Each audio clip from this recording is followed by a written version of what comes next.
Mama wakwaba aha GC and page so meeting at the adjoa searching and then the day the kind of day eshemia mesro now was subscribe to my channel. We are now doing sa emia bell on the so ube a notification and it's an news said between the ube yeti and as ube ye share GC and page ha. And then ensema ebetoja and say a year honorable Haruna Iddrisu and the one fanani anchrim ewo Parliament House. Na okoide ayentimi enchre but reporter no de news ne ebae no o say as at that time ono ewo hono na eye honorable Haruna Iddrisu embedu Parliament House na mom new appointed friend say minority leader ura ato Forson honorable ato Forson no ena na waba bedu Parliament House na adofie ne nimisema etwegu ewo Ghana hanom efa NDC fo omo afana and then 3 days yakoda yakosore ya enzem medwetwegu wo Ghana hando yensem keto akra ni na ne say NDC new elected executives no omo ehre say 2024 de chese kenekia ese omo ba power enti no eniame bi enkoyie ana say omo de omo ani hwem na say eniame bi enkoyie a ese omo correct no anya sa 2024 no omo so omo ba na ebeye den enti ni sise de oye he ubeiwedi oye he ubeiwedi eye honorable Haruna Iddrisu ye ni so no ena na oye minority leader ewo Parliament House ena ni deputy enso eye owura muntaka na sisi ese nkofo mienu no mo ayi omo afi ho omo anya hwe o omo koda kosore ya owura si edu nketia asisi oye chairman Dima NDC Amayoku national chairman and afenso owura Fifi Kwete a ono so eye general secretary Dima NDC Amayoku no omudi omutia agbo ho kukuem omo akasa ya omo discussion omo an consult obia omo ayi owura muntaka na Haruna Iddrisu efi Parliament House na ensem we beto odwane eyade aye dedwa ene temale fomo so omo ntiase kura sa adenti omo ato aba eyeye Haruna Iddrisu akọ Parliament House na mo asanso yi ni se onye minority leader na wa serve ya na ebedu kakra mosimu yi ne de ewa bra onye bone ehun sem de bebre na sa ensem we etwegu no Sumpa FM ade achen bia dwumade so omo reporter ba ko a de ne akyerem ewa Parliament House omo bisa ne se ende eyo owura Haruna Iddrisu eba Parliament House na ochire say as at that time ono ho ne de na ombedu na mom onim se akyire obeba de a na yentie hawa ensem no esi ekoi che komo me panifo aye krado na yento aso na ya oba pa na what to say Nyamia Dominia Bema ye osobra che so no na parliament te sa no pay parliament de higher boko ye befa ni sa na NDC for nsemi anopa wa Haruna Iddrisu wani atwa no so wa ato Forson wani atwa mpanimfo no bi so ho se ye die metumi aka se no nyamfo ato Forson na mahunu na ye papa Haruna Iddrisu die ninya enhu na no paye na wodi waso toto form no abeto ja say 77 MPs support to ato Forson 60 of them feel so more rescinded decision no. Is that the case? Na ebasa ususu asoma the NDC caucus ne say.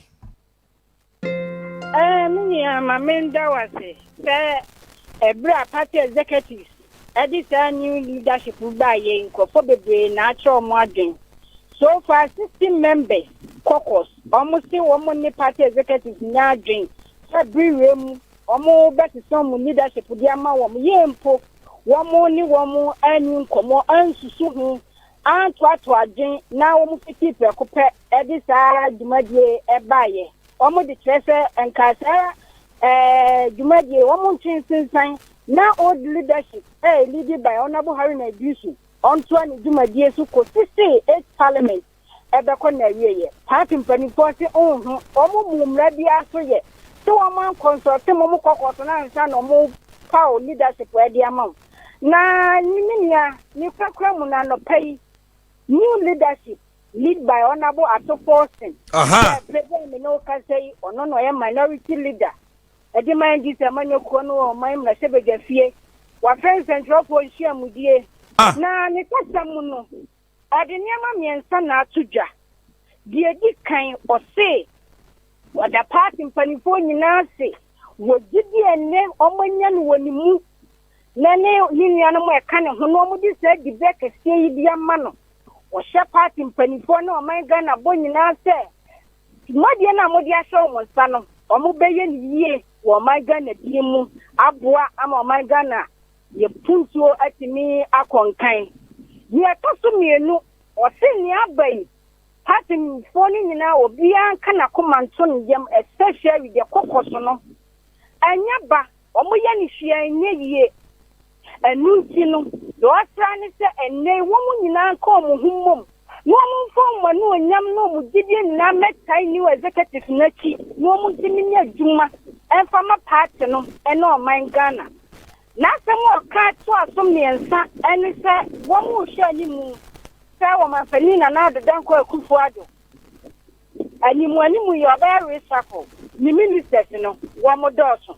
Ebi nya adwuma ebi nya hwehwehwe na so motho sikadie rough no mudi enti ne resavo na wo abaye no wo ma ne ho nya ha anu aki no so no wanya na de si ne ministers no obe increase numbers no there be omo ne nya adin say the economy na ya ho kire aba no esese ne ministers no size of government no o de ba form kra number of workers or presidential staff or tell me omu go bebre yen hu adwuma omu ye ni nyina awon tiso enu ti COVID-19 ti care ba ye ne auditor general report ye hu ba bia sika bi kwani ba bia ne e ba ye nyina wo say ene ya wa be minority leader o shega na fo nyina bo say COVID-19 fan no woni pa bia wodi sika ni bi wo pa ni mani mu ya fabra enya samni 7 February or class the pension is also a year as minority leader.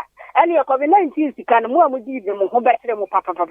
Now, mean, you say I am not pay. Then is someone who know for doctor at Forson. The press conference, I say, or dear Tuja. No, I am a say, yet to us free hand a moment. And him say, Cassia Bob Branson or December. Major Apostle Paul Kofi Jekum, Papa Umpum to say. Yehu adumo Bibia boko adum edoba de ase nana adu say sakode nana umpom to say na me adum ICS for mo to say nyame adom ne ho ye pa bo ojini hu achinyi oh ati na no ameko ayi car bia eso electric poles e wo ke mu bebre na we car na kodi e chwa pam ka che driver nsa di o man se ma me nye bi da se me ticket ma kodi car bi e chi alodu electric poles na boy di ko na se mano sa distance ka kire mi plane se fa di o mi we yenti me sraw free lane nu me mra le mami kwa o mano so mami ne era Regina Ochre ethic member was say na ne wa mu na si aye o mu take this decision no eno na ama mrante ni bi fi say asa say edun ketia ne and ade ba kusuni investigation is revealing say Omampani John Mahama told them to hold on, the timing is wrong. But utie fifi kweta o say Omampani John Mahama was consulted and to utie abranti anidini a year Umar Rusanda owo eyewitness city a obusia na asem no o say John Dramani Mahama was duly consulted and his views were taken into consideration.